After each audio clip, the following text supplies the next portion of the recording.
কথা শুনে, তার ওই বক্তব্য, তার ওই উদ্যোগের কারণে যত লোক সওয়াব করেছে, আল্লাহ আপনার নির্দেশ অনুযায়ী ওই কোটি কোটি টাকা তার আমলনামায় লেখা হয়েছে। ওই সারা রাতের তাহাজ্জুদ তার আমলনামায় লেখা হয়েছে। আপনি যে সালাত আদায় করেন, এই সালাতের উদ্দেশ্য যেমন আল্লাহ সন্তুষ্টি ও অনুসুকি। সালাতের পরপরই রোজার কথা বলা হয় না, সালাতের পরপরই হজের কথা বলা হয় না, সালাতের পরপরই জাকাতের কথা বলা হয় না, সালাতের পরপরই কোরবানির কথা বলা হয়েছে। কারণ যিনি সালাত আদায়কারী হবেন তিনি তার মতেরও সর্বোচ্চ কোরবানি করবেন। টাকা পয়সার কোরবানি করা সহজ, মতের কোরবানি করা সহজ না। ইবলিসের 70 লক্ষ 80 লক্ষ বছরের ইবাদত ছিল, সব নষ্ট হয়ে গেছে মদ খাওয়ার কারণে, গাঁজা খাওয়ার কারণে। মানুষ হত্যা করেছে, দর্শন করেছে, কি করেছে? শুধু এটাকে আরো সহজ করে বল, অহংকার করেছে। মানে কি কারণে করেছে? কি জন্য সে অহংকার করেছে? কি করতে পারে নাই সে? আনুগত্যটাও করতে পারে নাই। কেন?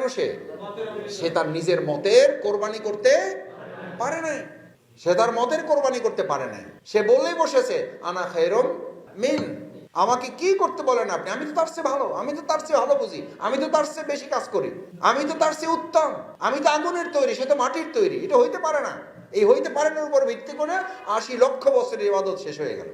ফেরেশতাদের সর্দার থেকে হয়ে গেল শুধু শয়তান, শুধু শয়তান, শুধু ইবলিস শয়তানেরও সর্দার হয়ে গেল। এই জন্য বলা হয়ে থাকে, ভালো মানুষ যখন খারাপ হয়ে যায় সে শুধু খারাপ হয় না, সে খারাপেরও সর্দার হয়ে যায়। আপনি রকম, আপনি যদি বিপদগ্রস্ত হন আল্লাহ মাফ করুন, আপনি যদি দুর্বল হন, নিষ্ক্রিয় হন। আমি ছাত্র জীবনে উদাহরণ দিতাম, সাইকেলে উপকারও কম ক্ষতিও। সাইকেল অ্যাক্সিডেন্ট করে 200 লোক মারা গেছে, এরকম শুনেছেন কোথাও? 2 জন মারা গেছে, 3 জন হাসপাতালে ভর্তি, শুনেছেন? ওটার উপকার এরকম যে 4 জন ওটাকে মানে ঢাকা থেকে রাজশাহী 2 ঘন্টা চলে গেছে। হবে এটা? ওটার উপকারও কম, গতিও কম, ক্ষতিও কম, গতিও কম, ক্ষতিও কম। একজন সহযোগী কাজ করলে অতটুকু হবে, কাজ না করলেও ক্ষতি অতটুকু হবে। একজন কর্মী কাজ করলে অতটুকু হবে, না করলে অতটুকু হবে। একজন রোকন। আপনার কফিন সামনে রেখে একটা কথা কমন সবাই বলবেন, আল্লাহ আপনার আমল তো সব বন্ধ করে দিয়েছেন, মেহেরবানি করে আপনার সন্তান, আপনার ভাই, আপনার বন্ধু, আপনার কর্মী, আপনার সহযোগী, আপনার সংগঠন যদি এমন কিছু করে রেখে যান, এমন কিছু আমল দিয়ে যান যে আমলগুলো আপনার কারণে এখনো চলমান আছে, তাহলে এটার নাম হলো সাদাকায়ে জারিয়া। এর বিপরীতটার নাম কি? এর বিপরীতটার নাম কি? এটা আপনারা সহজে উচ্চারণ করতে চান না। আমি সাদাকায়ে জারিয়া যত পছন্দ করি তার চেয়ে বেশি ভয় করি গুনাহে জারিয়া। কি জারিয়া? যে ইসলামে গুনাহে সাদাকায়ে জারিয়া আছে, সেই ইসলামে গুনাহেও জারিয়া। মোবাইল দেখতে দেখতে একটা লোক মৃত্যুর করে ঢলে পড়েছে। ওই মোবাইল, ওই কাজ, ওই ভিডিও, ওই অশ্লীলতা, ওই বেহায়াপনা যতদিন চালু থাকবে ততদিন তার আমলনামায় ওই বদ আমলগুলো লেখা হতে থাকবে। আমার আপনার ভূমিকার কারণে যে লোকগুলোকে আপনি নিষ্ক্রিয় করে রেখে গেছেন, যতক্ষণ পর্যন্ত লোকগুলোকে পৃথিবী থেকে সক্রিয় না করবে, আপনার আমলনামায় সাদাকায়ে জারিয়াও লেখা হবে, আপনার আমলনামায় গুনাহে জারিয়াও লেখা হবে। সুতরাং সাদাকায়ে জারিয়ার প্রতি লোভও থাকবে, গুনাহে জারিয়ার প্রতি ভয়ও। দেখি পারবেন ইনশাআল্লাহ? পারবেন ইনশাআল্লাহ? বনী ইসরাইলের এক যুবককে হাজির করা হয়েছে, stand up, take your book and read it. এই বই নাও এবং পড়ো, তোমার আমলনামা, ইকরা কিতাবাক, বই পড়ো, তোমার রিপোর্ট। বনী ইসরাইলের ওই যুবককে হাজির করা হয়েছে, তার আমলনামার অনুযায়ী তাকে জাহান্নামে নিকটার করা হয়েছে। আল্লাহ সুবহানাহু ওয়া তাআলা ফেরেশতাদেরকে নির্দেশ দিলেন, ওর এর বাইরে, ব্যক্তিগত আমলের বাইরে অতিরিক্ত আর কোন আমল আছে কিনা? ফেরেশতারা বলেন আছে, সেগুলো নিয়ে আসো। পাল্লায় তোলা হলো, ওগুলো ওজন দেওয়া হলো, ওগুলো মাপা হলো, তার সামনে হিসাব পেশ করা হলো। দেখা গেল তার সামনে বলা হলো, আপনার জীবনে তো তাহাজ্জুদ কাজা নাই। সুবহানাল্লাহ। আপনার জীবনে তো কয়েকশো কোটি টাকার জাকাতের সওয়াব এখানে লেখা আছে, কয়েকশো কোটি টাকা আল্লাহর দরবারে দান করার হিসাব এখানে লেখা আছে। ও বলছে যে এই রিপোর্ট আমার না, ভুল রিপোর্ট, আমি কিছুই করিনি। আমি 100 কোটি টাকা জাকাত তো দূরের কথা, আমার জাকাতই ফরজ হয়নি।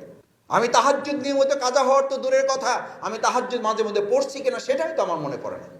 আল্লাহ তাআলা বললেন, তাহলে ফেরেশতারা তোমরা কি করছে? ফেরেশতারা বললেন, আল্লাহ, এই লোকটার এই আমলের মধ্যে এগুলো তেমন কিছু নাই, কিন্তু সে মানুষকে এমনভাবে উৎসাহিত, অনুপ্রাণিত, উজ্জীবিত করত, এমনভাবে উৎফুল্লিত করতো আপনার দিনের প্রতি। তার ওই কথা শুনে, তার ওই বক্তব্য, তার ওই উদ্যোগের কারণে যত লোক সওয়াব করেছে, আল্লাহ আপনার নির্দেশ অনুযায়ী ওই কোটি কোটি টাকা তার আমলনামায় লেখা হয়েছে। ওই সারা রাতের তাহাজ্জুদ তার আমলনামায় লেখা হয়েছে। এমন এক আমলের সন্ধান ওর মধ্যে পাওয়া গেল। আল্লাহ বললেন, আমার এই বান্দা যদি ওই আমলের সাথে গোটা পৃথিবীর মানুষের জন্য সুপারিশ করত, আমি আল্লাহ তার ওই আমলে এত সন্তুষ্ট হয়েছিলাম, গোটা পৃথিবীর মানুষকে আমি ক্ষমা করে জান্নাতে দিয়ে দিতাম। ভাইয়েরা, রোকন হিসাবে আপনাকে উৎসাহিত উদ্বুদ্ধ করার মতো ক্যাপাসিটি আপনার মধ্যে থাকতে হবে, ইনফ্লুয়েন্স করার মতো ক্যাপাসিটি, ইন্সপায়ার করার মতো এনকারেজিং ক্যাপাসিটি আপনার থাকতে হবে। এই রোগাগ্রস্ত সমাজে রোকন হিসাবে এই ভূমিকা থেকে আপনাকে আমাকে বের হয়ে আসতে হবে। পারবেন ইনশাআল্লাহ? যদি পারেন তাহলে আমাদের এই রোগাগ্রস্ত সমাজকে আমরাই অভিজ্ঞ চিকিৎসকের ভূমিকা পালন করে সুস্থ সমাজে পরিণত করব। পারবেন ইনশাআল্লাহ? আজকে চ্যালেঞ্জ, জামাতের দিকে মানুষ তাকায় না, মানুষ তাকায় আপনার দিকে। আপনাকে দিয়ে জামাত ইসলামীকে বিশ্লেষণ করে। আপনি কেমন? জামাত ইসলামী সেরকম। জামাতে তো আলাদা কোনো অস্তিত্ব নাই। রাসূল করিম সাল্লাল্লাহু আলাইহি সাল্লামের সময় ইসলাম বুঝাবার জন্য ইসলামের কোনো চরিত্রকে আঁকা হয়েছিল না সাহাবীদেরকে দেখাই দেওয়া হতো? তোমরা যদি ইসলাম দেখতে চাও তাহলে অমুকের দিকে তাকাও। এখানে রোকন ভাইয়ের, আমি শফিকুল ইসলাম মাসুদ সহই যারা এখানে স্টেজে বসে আছেন, যারা আমার সামনে বসে আছেন, যদি এই চ্যালেঞ্জ দিয়ে আজকে এখান থেকে সমাবেশ থেকে যেতে পারেন যে জামাত ইসলামী যদি দেখতে চাও এই আব্দুর রহিমের দিকে তাকাও, জামাত ইসলামী যদি বুঝতে চাও এই আব্দুল জব্বারের দিকে তাকাও, জামাত ইসলামী যদি দেখতে চাও এই রোকন আব্দুল হালিমের দিকে তাকাও, জামাত ইসলামী যদি দেখতে চাও তাহলে জামাত ইসলামী রোকন আব্দুল সাত্তারের দিকে তাকাও। সেই সাত্তারের দিকে তাকিয়ে যদি দেখা যায় তার ব্যবসার সমস্যা, সে আব্দুর রহিমের দিকে তাকিয়ে যদি দেখা যায় তার পর্দার সমস্যা, সে আব্দুল জব্বার আব্দুল করিমের দিকে তাকিয়ে যদি দেখা যায় তার ব্যক্তিগত রিপোর্টের সাথে তার জিন্দিগির কোনো মিল নাই, সেই আব্দুল হালিমের দিকে তাকিয়ে যদি দেখা যায় তার করা ওয়াদার সাথে সে আসলে চুক্তি পদে পদে লঙ্ঘন করে চলে। আপনি নিশ্চিত থাকেন, একটি আদর্শবাদী দলের পতনের কারণ তার বাঁচার উপায় গ্রন্থে লেখা আছে। একটি আদর্শবাদী দলকে কখনো বিপরীত আদর্শের লোকেরা ধ্বংস করতে পারে না, ধ্বংস করে ওই আদর্শের লোকদের দ্বারাই। আমাদের 2024 সালে 5ই আগস্টের আগে যে চ্যালেঞ্জ ছিল, এখন চ্যালেঞ্জ কম না বেশি? সামনে আরো কমবে না বাড়বে? বাড়বে। সময় যত ভালো হবে চ্যালেঞ্জ তত বাড়বে। এই চ্যালেঞ্জ কর্মীরা এবং সহযোগীরা নেবে। কারা নেবে? দেখে ইনশাআল্লাহ চ্যালেঞ্জ নেবেন ইনশাআল্লাহ। আল্লাহ আপনাদের হাতগুলো কবুল করুন। আপনাদের কষ্ট বাড়াতে চাই না। রোকনদের সবচেয়ে বড় ছিল অনুসুকি, আপনার কোরবানি। আপনার কোরবানির মূল ভাগ দুটো করে দিয়েছেন, আল্লাহ তাআলা করে দিয়েছেন। অতুজাহিদুনা ফি সাবিলিল্লাহি বিআমওয়ালিকুম ওয়া আনফুসিকুম, জান এবং মাল দিয়ে লড়তে হবে। কি দিয়ে লড়তে হবে বলেন? কি দিয়ে বলেন? হইল না, এটা উল্টা বলেন কেন? আল্লাহ বলছেন মাল এবং জান, আর আপনি বলেন জান এবং মাল। আল্লাহর কথা উল্টানোর ক্ষমতা এখানে কার কার আছে? এটা বুঝে শুনে বলি তা বলছে না। বুঝে শুনে বললে তো আপনার ইমানই থাকবে না, আমার ইমানই থাকবে না। জাহিদুনা শব্দ ব্যবহার করা হয়েছে, লড়াইয়ের কথা বলা হয়েছে, সংগ্রামের কথা বলা হয়েছে, অথচ মাল এবং জানের কথা বলা হয় নাই। আয়াত পাইলে আমাকে দিয়ে আমাকে হেল্প করেন। রাসূল করিম সাল্লাল্লাহু আলাইহি সাল্লামকে দিন বিজয়ের জন্য আল্লাহ পৃথিবীতে সবচেয়ে বড় প্রথম নিয়ামত দিয়েছেন বিবি খাদিজা রাদিয়াল্লাহু তাআলা আনহাকে। কি হিসাবে?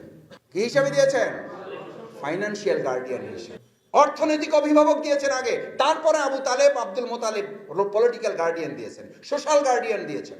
প্রথম গার্ডিয়ান দিয়েছেন কি? মালের গার্ডিয়ান। খাদিজা রাদিয়াল্লাহু তাআলা বললেন, যা লাগে আপনি খরচ করেন, চালায়ে যান, কোনো অসুবিধা না, আপনাকে কেউ হারাতে পারবে না। এই কথা বলার মতো রোকনদের মধ্যে হিম্মত থাকতে পারবেন ইনশাআল্লাহ। এই টার্গেটগুলোকে আমরা বাস্তবায়ন করতে পারবো ইনশাআল্লাহ এবার পরিকল্পনায়।